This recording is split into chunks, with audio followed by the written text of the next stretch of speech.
So, good evening, ladies and gentlemen. Uh, sorry. So I'm.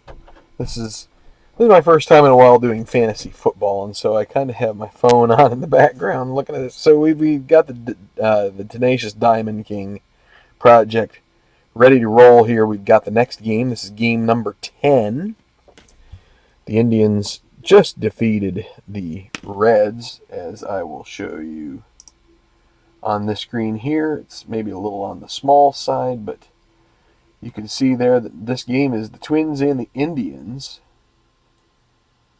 Indians beat the Reds, score of 6-3. So that's where we stand right now. And as I've said before, the one of the neat things that I found and had even considered about when I wanted to do this project was having some of the teams in my very first long project that I did. I used this 2015 card set, and to be able to see some of these teams again uh, was pretty interesting for me, since kind of got to know them pretty well. And so the Twins here are one of those teams that I think they were in the middle of the pack for that project. But we've got Kyle Gibson on the mound, and we've got a lot of guys that we saw in that project. Of course, it's also very similar because I'm using sort of the end of season rosters for each team, pretty much. Like, if a player's been traded mid-season away from the team, then we don't include them in the project here. So you're basically getting all of the players that were under contract with the teams at the end of the season. So again, let me while I do a little bit of adjustment of the camera, maybe to zoom it in a little bit, let me just describe what we're doing here. The point is we're trying to get to a point where we have one team end up. Just a second, why is this not moving? There it goes. Okay, we'd like to have one team. It's basically to defend your King of the Hill. So it's a King of the Hill tournament, but at least to start here, you need to have 5 defenses, and I've decided to make a little bit of a rule change midstream, but it's okay because we haven't really got to that point yet. So the plan is five. The first time through all 30 teams, if someone can win 5 in a row, or can win 6 in a row, so 5 defenses, they become the Tenacious Diamond Kings. Each time through, we're going to reduce that number by 1. So that if we get all the way through, then the next time they only have to win 4 in a row.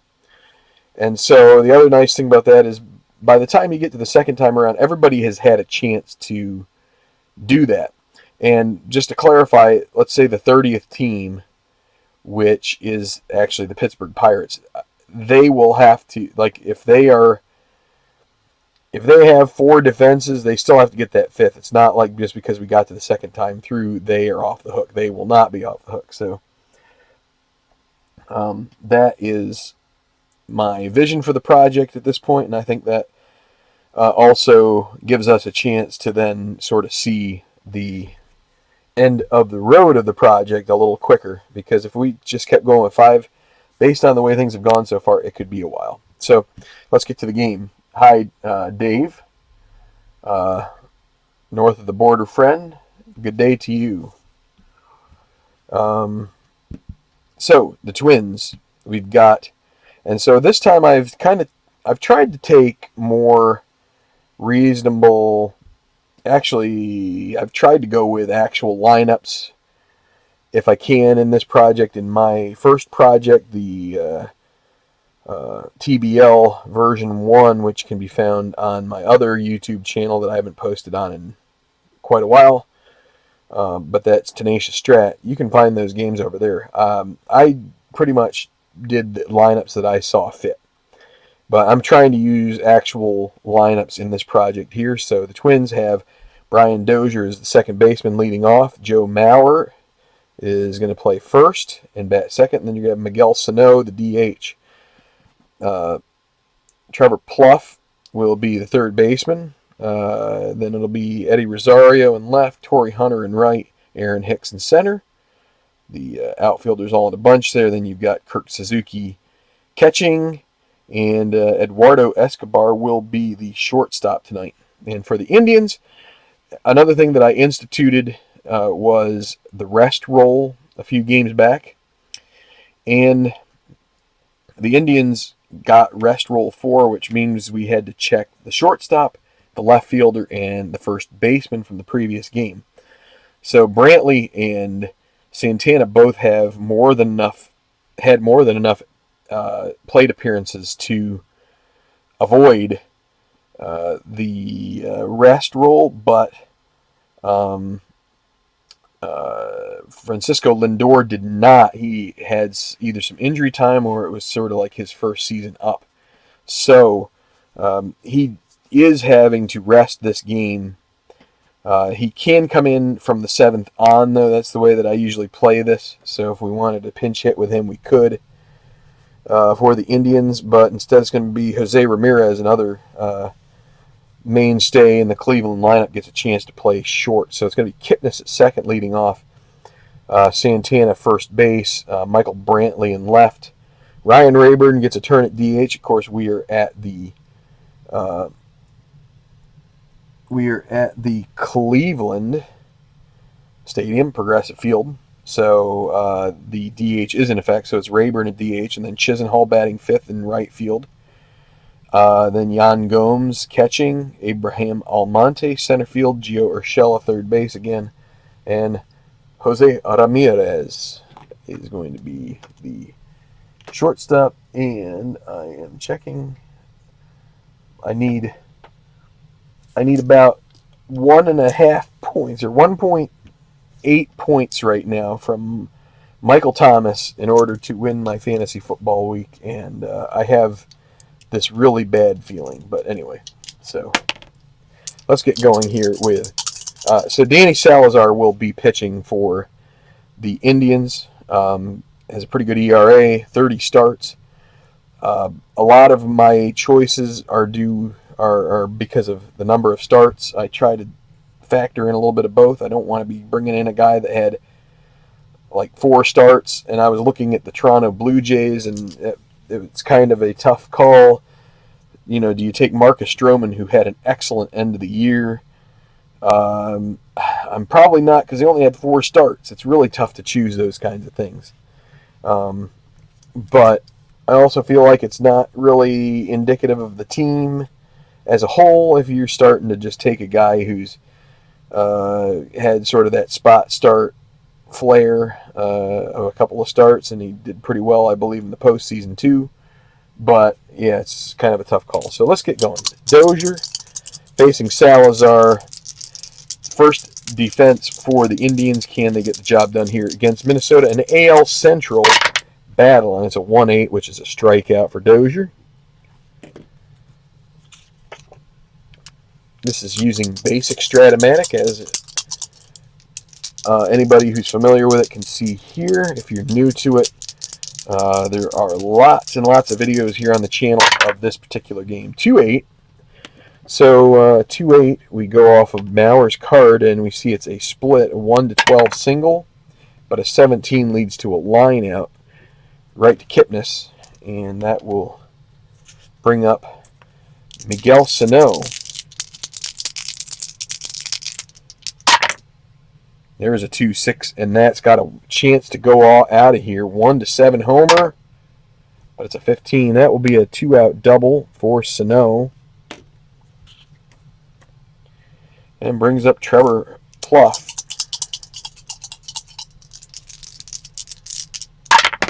Oh. That is a 5-8. Got it out of here. 5-8 is a ground ball to second base X. Kipnis a 3. 3 and a 2 is going to be a single, and 2 base advance is going to score Sano. So Minnesota on the board right off the bat. Kipnis unable to reach that one, and it's going to mean Eddie Rosario at the plate with a guy at first. I think it's Plouffe, actually. I went back and forth 2 or 3 years ago, and he was even on the Phillies recently, or at least that's going to be a single for Rosario. And Plouffe, he is going to hold on at second base. It's going to bring up Torrey Hunter. So Salazar getting some hitters rolls here. 3 hits in a row. 1-7. That's a fly ball to left, and it's going to be Brantley underneath it for the catch. And this is another time that I have forgotten to write out my box score line, so give me a moment as I do that.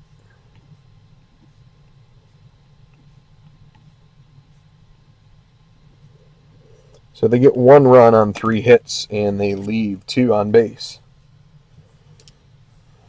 Okay, so Kipnis facing Kyle Gibson. I think Gibson had a pretty good year in my replay. Or it's not a replay, project. I like calling them projects if they're not actual replays. There's a 110, a grounded to first base. And Maurer will take it to the bag on his own. Carlos Santana, 5-6, strikes him out. And Michael Brantley. And as you'll notice, what do I roll the dice? And Jeremy Brooks asked. It's just a box. For a while, I was just keeping a couple packs of cards in there just in case anybody ever wanted to play cards, but then I realized it worked pretty well for this. So 5-7 is a grounder to second. Dozier a 2.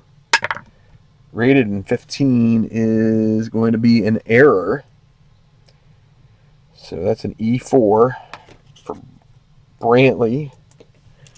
And it's going to be Ryan Rayburn with 2 away. 3-10, and it's going to be a ground to third, and Plouffe will throw to first. That is it. Okay. Through 1, it's 1-0 Minnesota. Aaron Hicks. I've seen him in the Yankees in the TBL 2.0, 6'10". Going to be a fly ball to Almonte. He's a 2 range. And 20. I think that might be a re-roll. Let's see. No, it's just a straight up out. So caught by Almonte.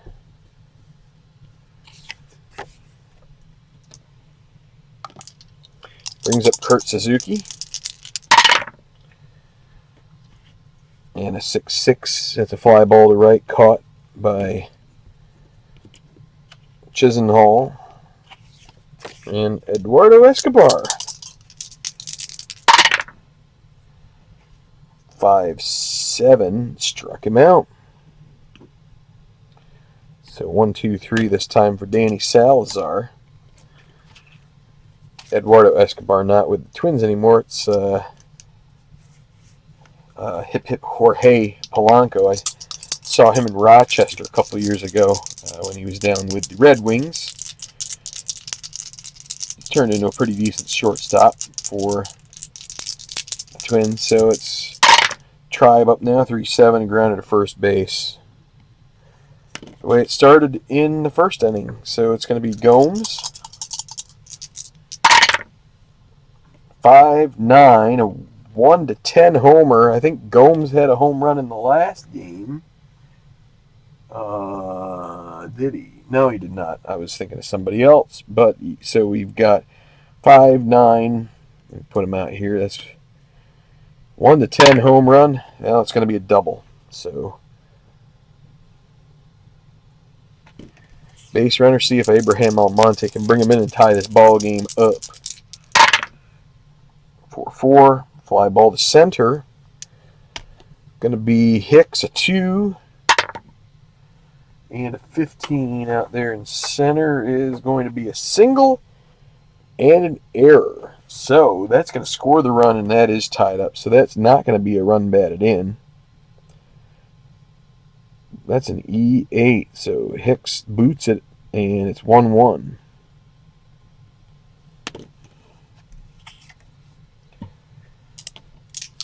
So Almonte at second now, and it's Urshela. 4-5 strikes him out. Of course, he's been having a lot of publicity this year with the Yankees. And now Ramirez. 5-7, a grounder to second. Up with it, Dozier. And an 8 on a, he is 2 rated. That should be an out, and it is. So, works around, 2 hits, works around the error. Only gives up the 1 run.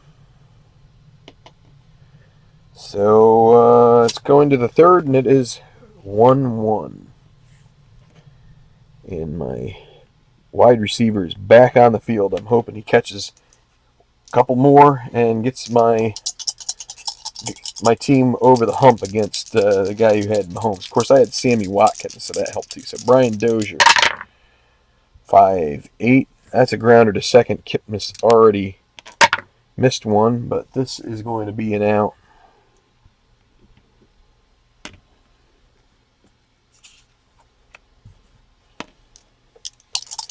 Joe Mauer,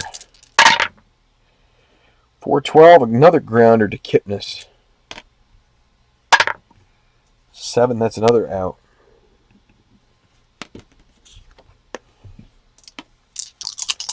And now Miguel Sano started the rally before, 6-6.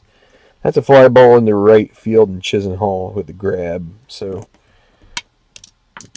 2.5 done, and it's still tied at 1. Okay, top of the order for the Tribe. It's going to be Kipnis 2-4, fly ball to right, and Torrey Hunter makes the grab. Carlos Santana, 3-10. That's going to be at least a single. It could be a triple with a 1, but it's a single.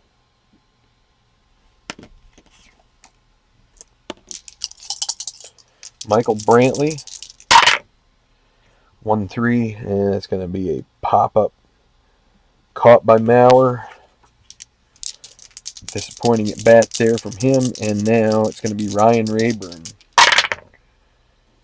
6-10 is a fly ball to left, caught by Rosario. Still 1-1.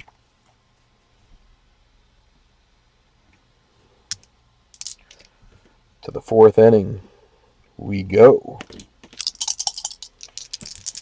Trevor Plouffe, 5-3 is going to be a grounder back to Salazar. He's a 3. 3-8 for the pitcher is an out.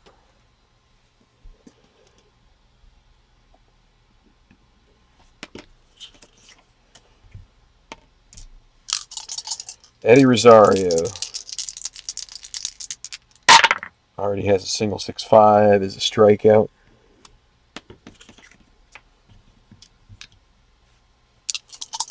Torrey Hunter with 2 away. 3-5. Oh boy, just missed a really big one. That's a single though. So Hunter not much of a threat to steal. It'll be Aaron Hicks with 2 outs. 1-7, and that's a pop up to second. Kipnis catches it, and that will end any threat.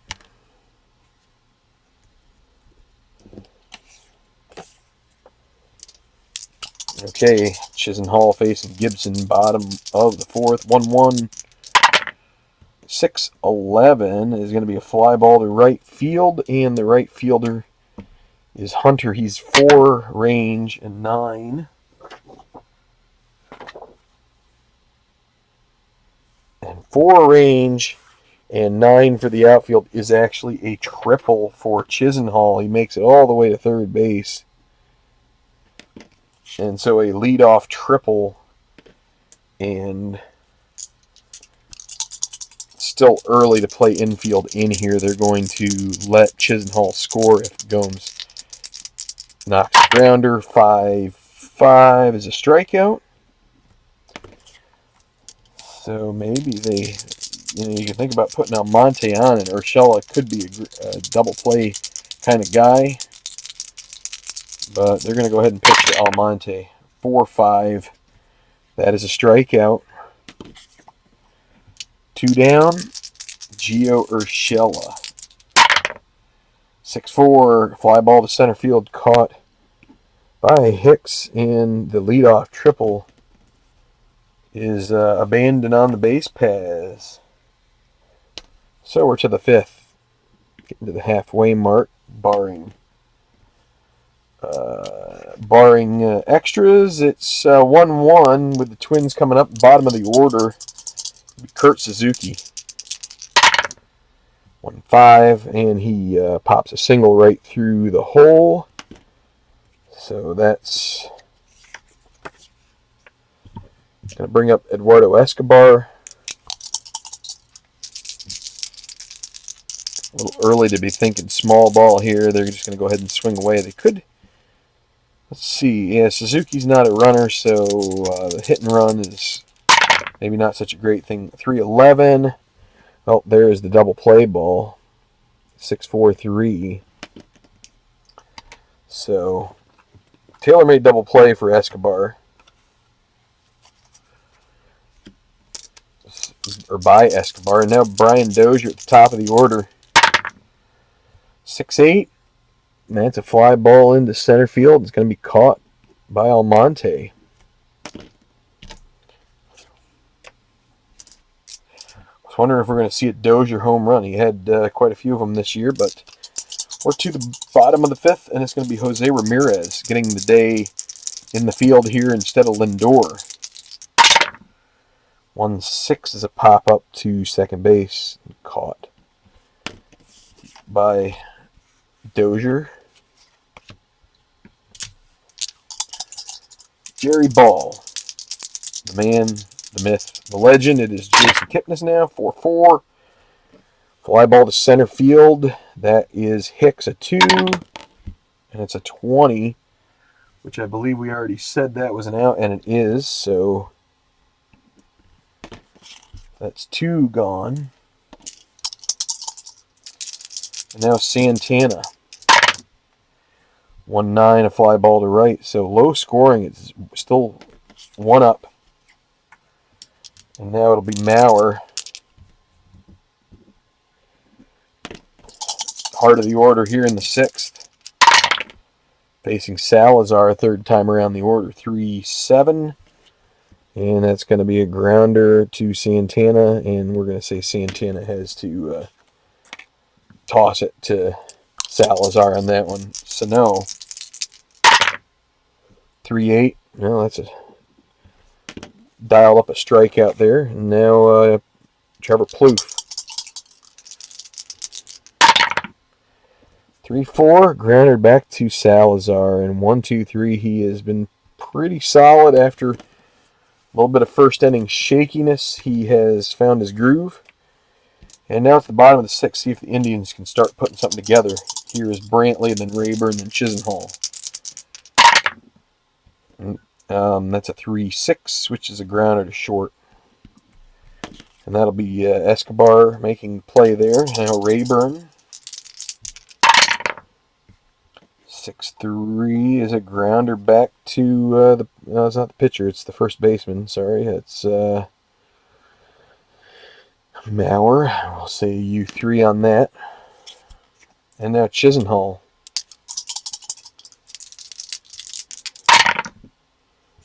6-4, fly ball to center field and caught by Hicks. So 9 in a row by Gibson. Starters are getting stronger as this one keeps going on. Top of the 7th, still 1-1.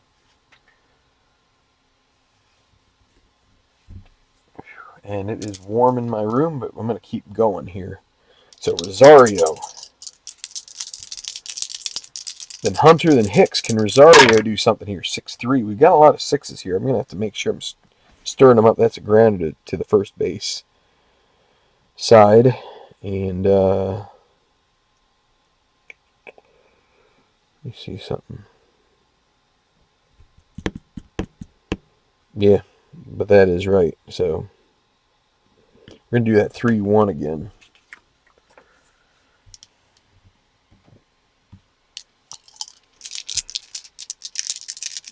So it's now Torrey Hunter.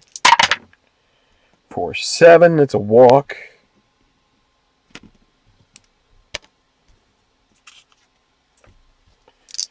Now Aaron Hicks up. Hunter, not much of a stolen base guy. 4-8.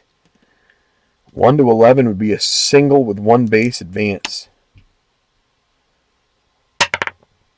And there it is. So 2 base runners in a row. It's going to bring up Suzuki. So the Indians are going to have to start thinking about some bullpen movement here. So last game they used Austin Adams and Cody Allen. They're willing to use him for a save here if necessary. Look at Zach McAllister warming up. And it's going to be Kurt Suzuki with runners at first and second and 1 away. 4-6 strikes him out. And now can Eduardo Escobar get the job done? This is probably the last batter that Salazar will face. 2 away. 6-2, grounder right back to Salazar, and that will retire. 7th inning stretch time, and McAllister will come in for the 8th. He's hoping to come in with a lead, maybe. But it will be... it's going to be Gomes leading off. He almost cranked a homer in the 2nd inning. But he did double and score. 1-6 is a strikeout.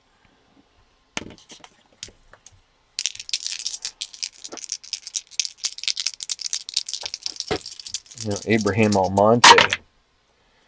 5-9. Here is another chance for a home run. 5-9. 1-10 home run. Will it go? Will this give the Indians the lead? No, it will not. That'll be another double, though. Now the Twins will have to start thinking about some bullpen action. They'll get Ryan Presley pressed into action a little bit. And it's going to be Gio Urshela. Runner at second. 1 down. 6-7. That's a fly ball to right field B. Almonte's not going to try to make it to third. Actually, I think you need to have a question mark to send him to third. So now Ramirez with 2 outs and a runner at second. 6-5. Grounder to second base, and that will retire him. So we're going to 8 with a 1-1 score. And we're going to have bullpens.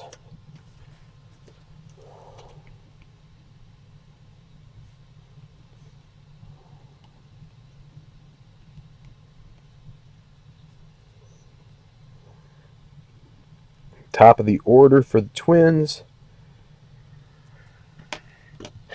And it's going to be Brian Dozier facing Zach McAllister. 5-9 is a strikeout. Brings up Maurer.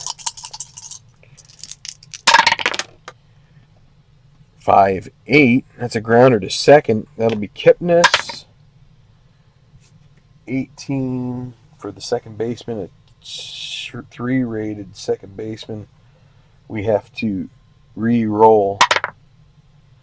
16. Well, that's an out.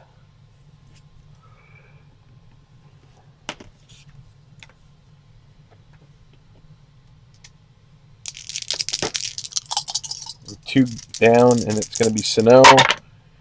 1-5 is a walk.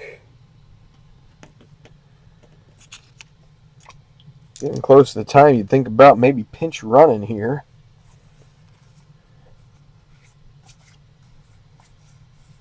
You got Danny Santana and Shane Robinson, who both could, with 2 outs, potentially steal a bag. It would also represent maybe a quicker runner, but they're going to let Sano face Plouffe. This could go extras. So 5-10. It's a grounder to shortstop. It's going to be Jose Ramirez, a 3, and a 9 at third base is going to be an out, and that will be it in the top of the 8th for the Twins. Another 0, and they will turn to Ryan Presley to relieve Gibson. 7 innings for Gibson. And I don't know, I wrote down Nelson, but I meant Gibson. Wrong son.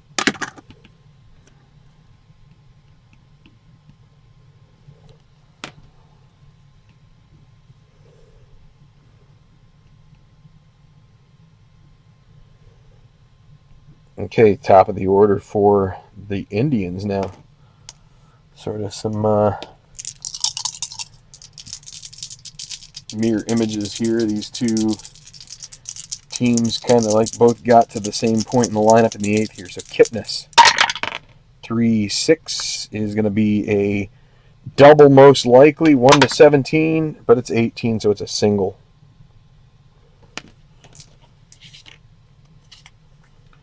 All right, they're going to try hitting and running here with Santana at the plate and Kipnis at first. So the hit and run is a 2. That's a double. Runner advances 3 bases. Guess what? That is going to score Kipnis. So Santana takes advantage of the moving defenders, and that is going to bring the game to a 2-1 score. So the hit and run works wonders. Cody Allen gets up looking for the save here. And a runner still at second base. Hi, Trent. So it's going to be Brantley. Presley with a little bit of bad luck there. Got the hit and run result that you don't want when you're there. 3-9. Well, there's going to be a ground to first base. The runner, we're going to say the runner will, wait, let's see. Well, it's basic rules, so the runner does not advance in basic rules, even with a ground ball to that side of the field. So it's going to be U3. Now Rayburn, 3-6. That's a grounder to short. 2 outs. Chisenhall, 2-11, pop out to second base, and that's going to end it. But they do get a run on 2 hits. The big one, the double by Santana, scoring Kipnis. And that's going to allow Cody Allen to come in here, try and get the save. That would be his 2nd save in a row, and that would pretty much make him unable to pitch in the next game. But they're willing to do it here to get this game sewn up. They don't have the greatest options. Shane Robinson might be the best hitter off the bench. So they're going to go with Rosario here. Rosario does have a little bit of pop here. 13 homers back in 2015. So here we go. Rosario facing Allen. Looking for the save. It's 2-1 Indians in the 9th. 1-10. That's a grounder to first. And it's going to be Santana. Could have made a defensive sub here for Santana, but we're going to stick with him. 1 out. Actually, I'm not sure there's anybody on the bench that helps the situation. You could do Lindor at short maybe and potentially move Ramirez over, but it's going to be Hunter now. 1 out. 6-7 is a strikeout. And it's going to bring up Aaron Hicks. Last chance for the Twins, or the Indians will successfully defend for the first time in this Diamond King tournament. 2 outs, top of the 9th. 2-1 Indians, and it is a 5-7, which is a strikeout. This game is over. Allen, 3-out save. That is it from Progressive Field. 2-1 is your final. Indians on top. And that will just about do it. So, good game here. Getting close in my... I need one more catch for Michael Thomas, and I win my first fantasy football week. I don't know if he's going to get it because they're ahead late, and this is prime running time, so that makes it really tough. But I know some of you, I know Jerry will be like, fantasy football. But, that's the way I'm rolling for now. So aside from this, which is rolling literally. Okay. So give me a moment here as I just go ahead and actually what I will do is I will move it here. And I'm going to go over to this, and that's the wrong one. Where am I? Here we are. So you'll be able to see me. This is a 2-1, and so the Indians plow right in there, and they're going to face the Nationals next. So, it was a quick game. Good pitching matchup. Good, not only good pitching matchup, but a good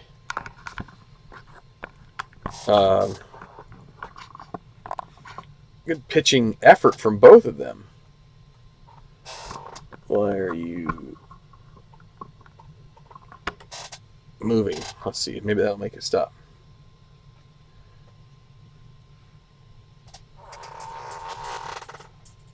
I need one more reception. Come on, dude. Come on, Drew. Throw one. Throw one more, please.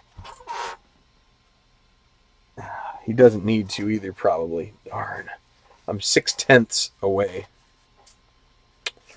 Such is life when you're talking fantasy sports. That's the way the cookie crumbles, and it's been that way for me in the fantasy sports and here lately. I've been commiserating about it in various forms. But anyway, so let's see how many hits for Gibson. 1, 2, 3, 4. He only gave up 4 hits. A nice effort from him, but the bullpen gave up 3 in the final. Well, no, the bullpen gave up 2. He gave up 5 hits, so I forgot. I didn't include the 7th there for some reason. Salazar, 3 in the first inning, and then 3 more after that, so 6 hits given up. But they stranded a lot of guys there. The Twins did. So, yeah, I need one more. If they could just need to get one more third down. I'm not watching the game right now, so I don't know if that's even possible. I don't know what the situation is. But, yeah, so the winner is actually Zach McAllister. They got the lead in the 8th, so he's the winner. The loss goes to Ryan Presley, and the save to Allen. So, and I lost my chat window for a minute here, so let me bring it back.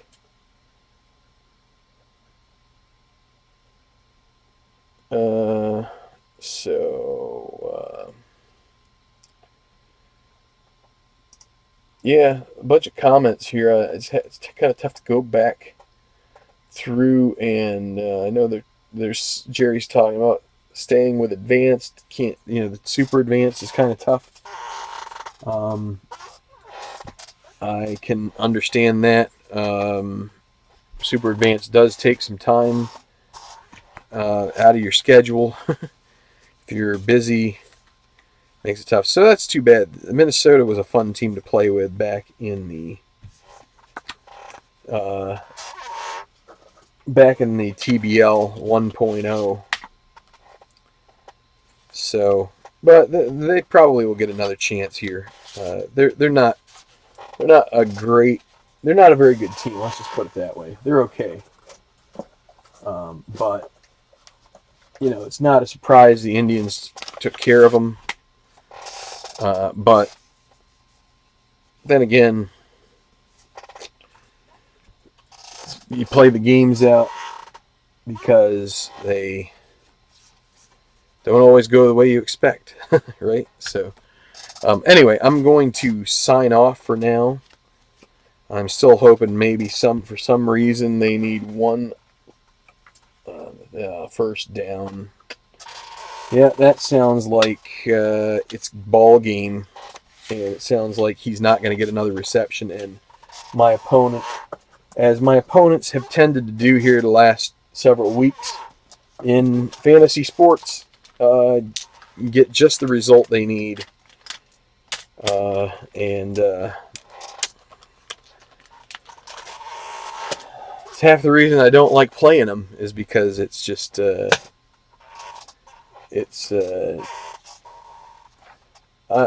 I'm not a very graceful winner, and so I'm a graceful winner. I'm a not so graceful loser. So, but with that said, it is just fantasy sports. It'd be great if the NFL stat keepers decided that something was wrong on his scorecard, but I doubt it will be, and I've lost. So, thanks a lot. Good night. Indians are going to carry on for another game at least. They'll be facing Harper in the Nationals next, so maybe Thursday night. We'll see. So, till then, keep rolling your dice and enjoy some sports, and just have a great night. See you soon.